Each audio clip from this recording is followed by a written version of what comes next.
So, yeah, somebody said teacher. That's true. That's true to some degree, yeah. Why did I write this book? There are many reasons, but the most compelling one is for the sake of the people. Now, somebody, I think Mr. Kunle mentioned the human capital index for Africa and how low it is. And that of Nigeria is quite even lower than that. I don't want to go into statistics and all of that, but it is really low. But there's one other compelling statistic. Somebody's stuff fell here. Okay. And that is the life expectancy number for Nigeria. At this time, in the world today, Nigeria has the lowest life expectancy number of all the countries measured. The lowest life expectancy number. That should never happen. That should never happen. Because this country is so rich, so potentially rich.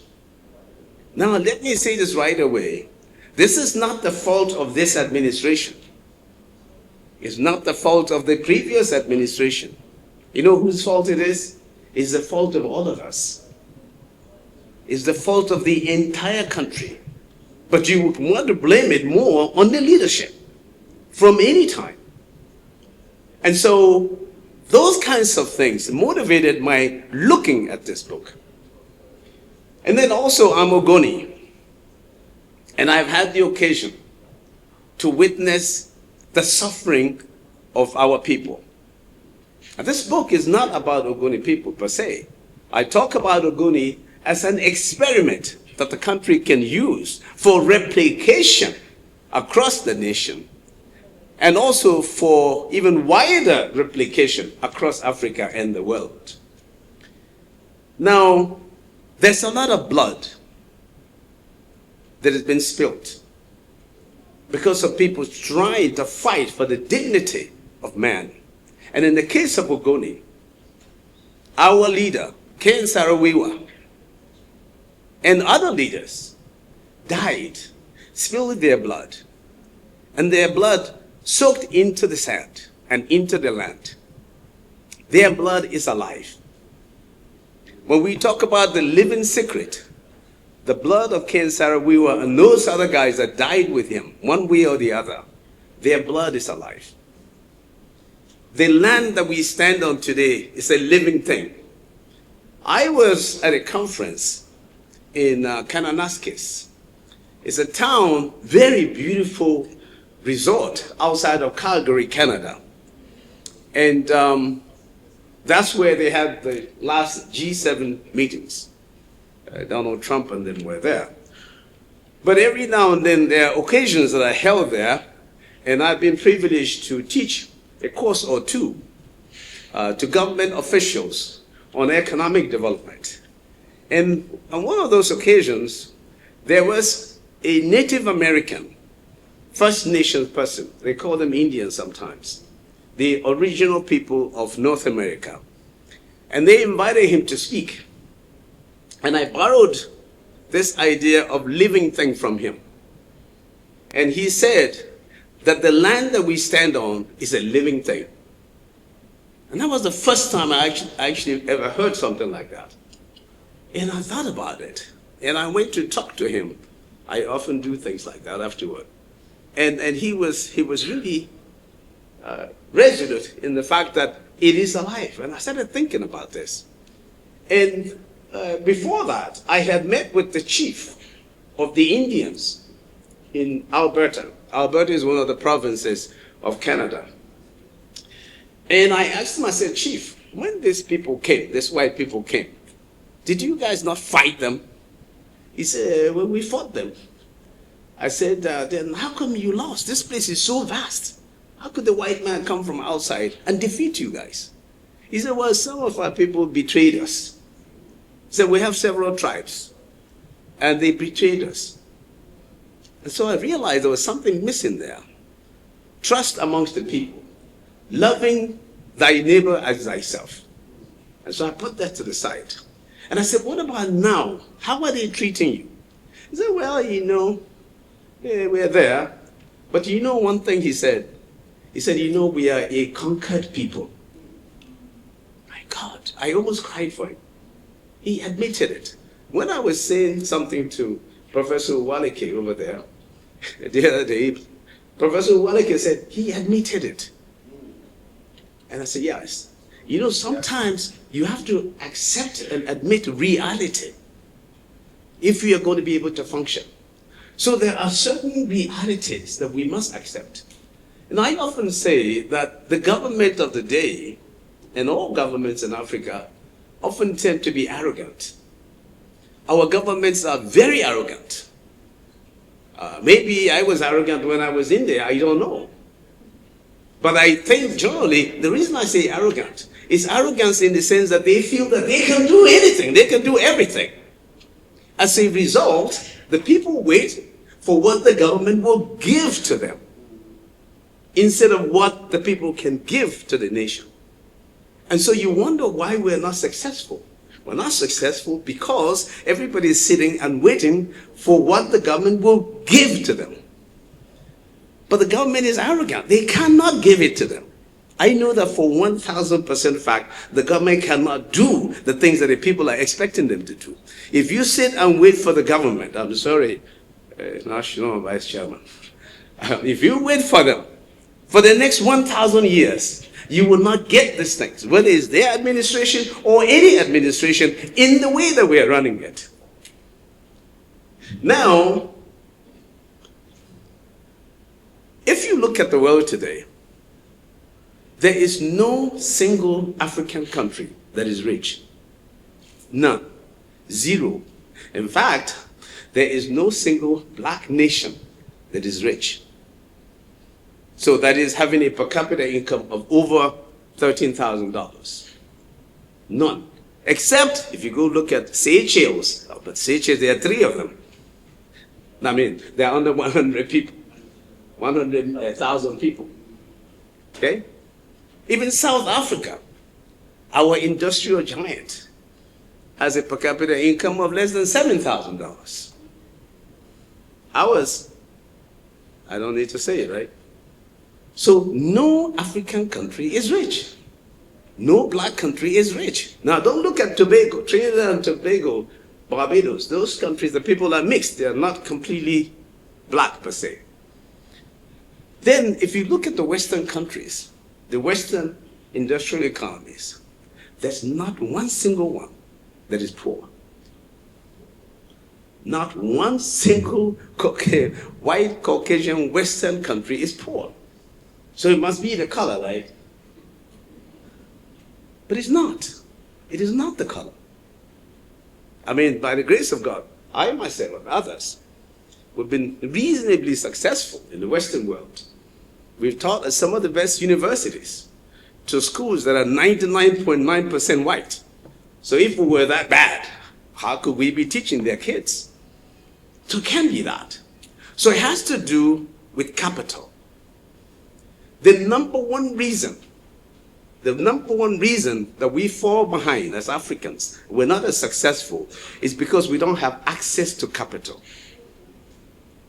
And then when we have it, we don't use it well. You can never be successful against poverty, against anything, if you don't have capital. General Jacko is here, my very good friend, the chairman. And as he said, we go back a long ways. And I have the greatest respect for the general. He looks different. People who know him know he looks different. When he is suited up with all his gear and his uniform, because of his stature and all, you can tremble when you're going before him. I'm telling you. And he rose to the highest levels of the Nigerian Armed Forces. And I'm still very pleased to be his friend. He's so extremely humble. Extremely humble. Because if you know fully who he is, then you know what I'm talking about. He's not just a retired general. How many times have I not, anytime I'm hungry, I go to one of his farms and pretend that I'm going to visit him.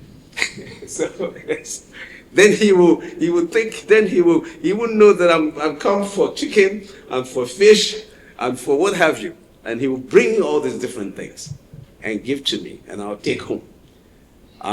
So he's just so, I'm so glad that he's here. But I mentioned his name because of one thing. He would know, he may not tell you. But I don't think the Nigerian Armed Forces has the weaponry that we need to fight Boko Haram, to fight banditry. I don't think we have it. I don't know what they say, but just by the look of things, I don't think that we have it. So we don't have the capital to be able to prosecute the war and be successful. As he knows, I've also managed to be fairly familiar with some of his fellow generals. The armed forces have been nice to me. They are very good and disciplined people, members of the armed forces. I think they are some of the best that we have in the country as human beings. And I have tremendous respect for our armed forces.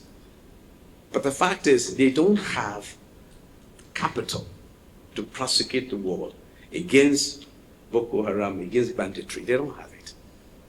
But we're still, now listen to this, we're one of the best armies in Africa. Then that would tell you what I'm talking about. The politicians and the administrators here, we don't have enough tools to work with to fight poverty. I have many accomplices here. I have Ajia Binta Bello here, who is a chief accomplice, because we tried to fight poverty together. That's why I call her an accomplice. I have Dr. Yusuf Dambata, another accomplice. We are people, we try to fight poverty. We have there somebody else. There's Dr. Barikov. He's also a chief accomplice. Dr. SYMFONI is another accomplice. We have a lot of NAPEP accomplices around here. We tried to fight poverty. Maybe we made it worse. I don't know. That's why I call them accomplices. Okay? But we tried. But we did not have the tools. Did we have the tools? We did not. And so the government, so when I say this about the government, I'm not insulting the government of the day. Actually, let me say this right away. I think that this administration has done fairly well with the macroeconomy. We stabilized the economy. We see because you can see it, the exchange rate, very stable. We see inflation trending down. But that's not enough. We have to see what happens to people. When you look at the faces of people in the villages, then you know where the problem is. I do not think that they can succeed with the method that they're using today. And if any administration comes in and also tries to use it, they will also not succeed. We must have a change. Around 1978, 1980, Deng Xiaoping became the head of China. And during that time, a group of 18 people, farmers, got together and they decided to become entrepreneurs. And they decided to farm differently, not with the state, as communism would cause you to do. And what they found was that they were able to increase their output by way more than they had achieved over the past 10 years combined, just when they started entrepreneurship. And then Xiaoping looked at this and said, my goodness. And he said that famous thing that people have quoted him to have said, that it doesn't matter what color the cat is, so long as it can catch mice. He said he doesn't care if the cat is blue or green or yellow. Can it catch mice? Bring it to me. So it's not ideology. It's not that it's APC, it's a PDP, it is Labour Party, it is this. That's not the problem. We have to come up with programs that will lift people out of poverty, because it is a disgrace that Africa is in the poverty situation that it's in. And politics will not solve it. Trying to see who is president, who is this, who is that. That's not the problem. How do we lift people out of poverty? That's why I decided to write this book. And to cut to the chase because of time, there are what I call PLOs, not the Palestinian Liberation Organization, not that one. Okay. It's partial local ownership. Okay. So that's what we've been using today. So the biggest oil company in Nigeria is the federal government. It's not Shell, it's not Ajib, it's not whatever. It is the federal government.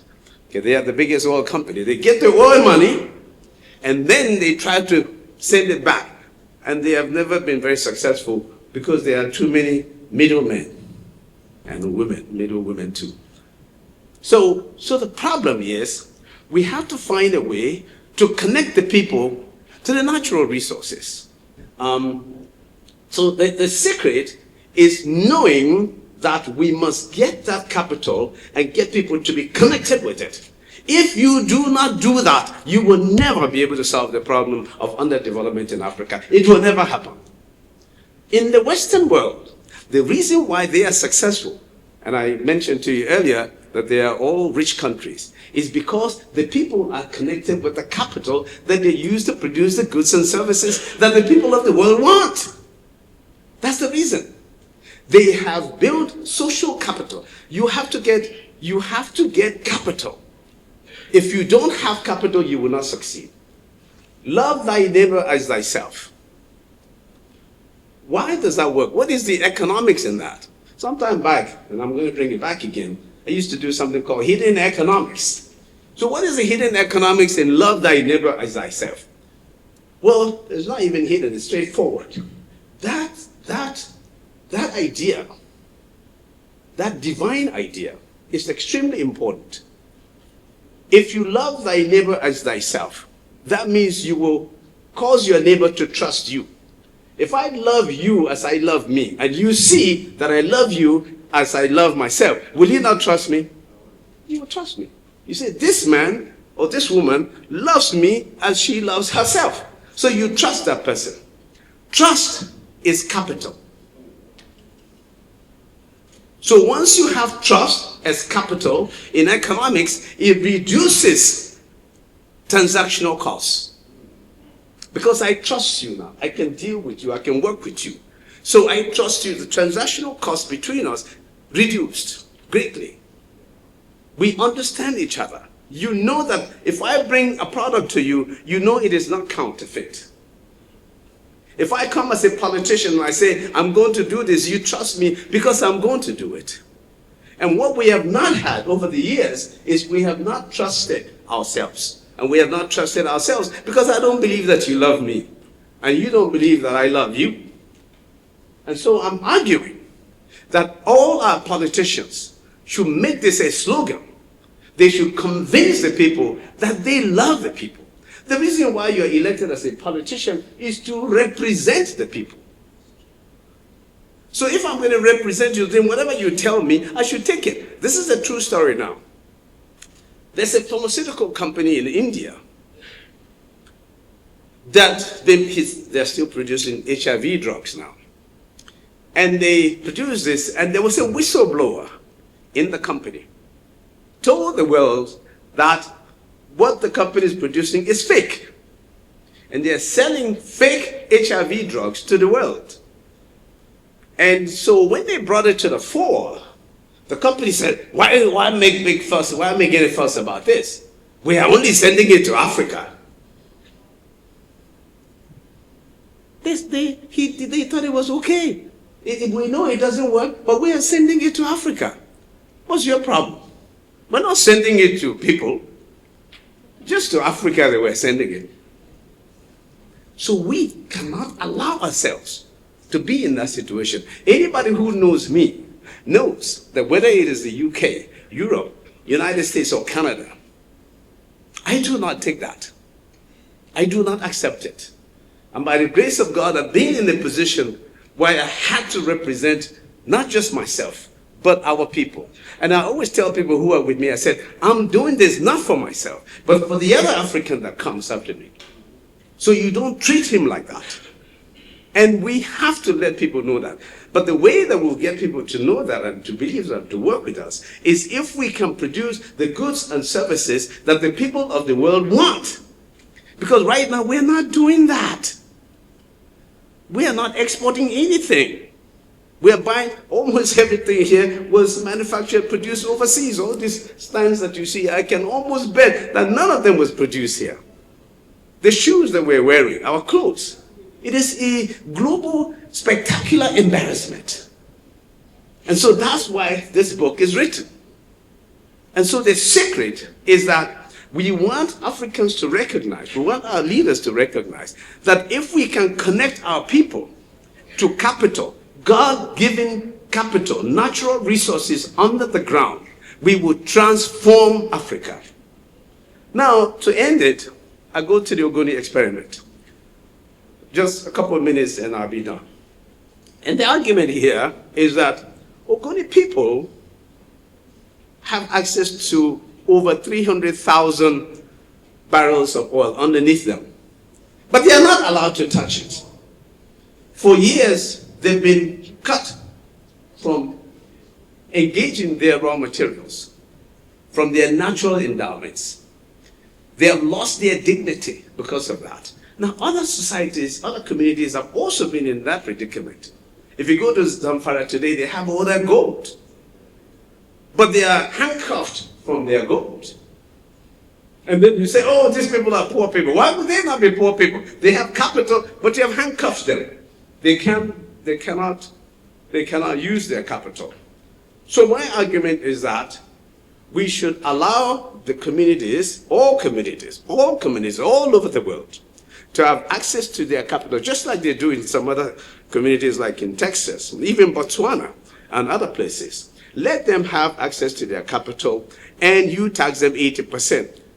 Professor Uwaleke, I have to take him wherever I go now to speak for me, because I don't even need to go into it anymore. He did a fantastic job with the book review. I thank you so very much. Just unbelievable job, because he captured everything. But that's basically it. That you let these people, whether it be Ogoni, Zamfara, Nasarawa, wherever it is, let them take their raw materials, their natural resources, and produce them. You say, can they do it? Yes, they can. They can find somebody, just like you, government, can find somebody. They too, they can find somebody to bring it out. They can process it. They can create their roads, their bridges, their whatever. And I'm so thankful that my Royal Majesty is here, as a representative of Ogoni people, to carry this message. Because I want people from Zamfara, from Nasarawa, from Enugu, from Owerri, from Yobe, from everywhere, Adamawa, to take this message home and have a conversation with their leaders. It is not for agitation. This is for conversation. And I will rely on the VC of Nasarawa State University, Professor Uwaleke, and other universities, that let's have this conversation. Let's discuss this. If we try it and it doesn't work, we correct it. If it works, we replicate it. That's what Deng Xiaoping did. So what they did in China was they looked at the thing and he said, we're going to move forward with these things. And if they work, what these people have just done, we will replicate it in other places. If it doesn't work, we will disband it or we will correct it. So that's basically what I'm asking here. I'm just asking that, because this is extremely profound, it is a game changer. It gives people human dignity. Let me tell you, if Ogoni people have access to even 300,000 barrels of oil today, they will have access to $3.6 billion every year. They will create jobs, they will have fishing trawlers, they will have cassava processing, they will have technology, tech hubs, they will have stuff. People can come from wherever, anywhere in the country, they will have jobs and more jobs. You will not need to go to Canada, you will not need to go to Brazil, you won't need to go to the US because you can go there. If Zamfara has it, Zamfara will create jobs, they will create all these different things. You don't need to go anywhere else, you will go to Zamfara. If Nasarawa has it, they will also do the same thing, you will go there. Now you can say, but my state, and by the way, there is no state that does not have natural resources in Nigeria. We're so well endowed. But if there was some state that doesn't have it, then, oh, poor you, you will just be like Singapore. Well, is Singapore poor you? Singapore is one of the richest nations in the world. It does not have any raw materials. What they have, they train people. They give them human capital. They train them so that they can work anywhere. They will take your raw materials, then they become a distribution center, and they're the ones distributing all over the world. And they make computers. They make software. They make all kinds of things. So if you think you don't have it, then invest in your people. People first. Invest in them. And they will be the ones to be working at the other places. They will be the ones manning the industries in Ogoni land, in Zamfara, in Nasarawa, and wherever. If you go to the United States today, you see many Nigerians that are manning industries. They are not from there. And they're repatriating money home. Probably more than $20 billion every year. So, Mr. Chairman, Your Royal Majesty, my champion, distinguished members of the High Table, distinguished ladies and gentlemen, I would like to have an occasion down the road where we sit down and we have more conversation. I would be happy in your own institution, in your own place of work, if we can have a conversation on how we can apply this, because I believe very strongly that there is no way around it.